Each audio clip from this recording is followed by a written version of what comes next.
Връщаме се пак в Малка мишка, част 6. Направихме една малка бъркотия. Ама какво да се прави?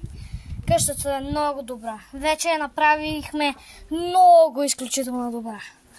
Направо е кеф. Ама не разбирате. Малката мишка вече отворила очички и е много се ради. Нали това го каза? Да, вече. Аз съм се объркал. Съжалявам. Ама е готино. Ето и къщичката. Много е готино. Ето тук се свива игриска. Чашичката й. Ето и чашичката. Ти говори нещо. Гармина, говори нещо. Виж там на камерата си. Говори нещо. Мани, намери едно човече. Решиво. Добре.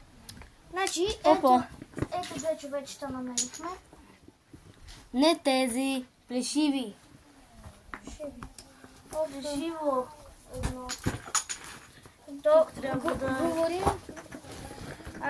Хора, нещо се бъркаме тук. Морз! Ще го сложим, нали?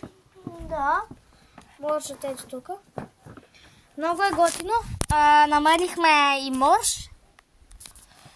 Готинко е. Преградата тук както влиза в малкия си дом. Намерихме и още някакви забавни работи. Ето тук ще го сложим отдолу. Не, Мони, не мисля, че стана много претъпкано. Не е претъпкано.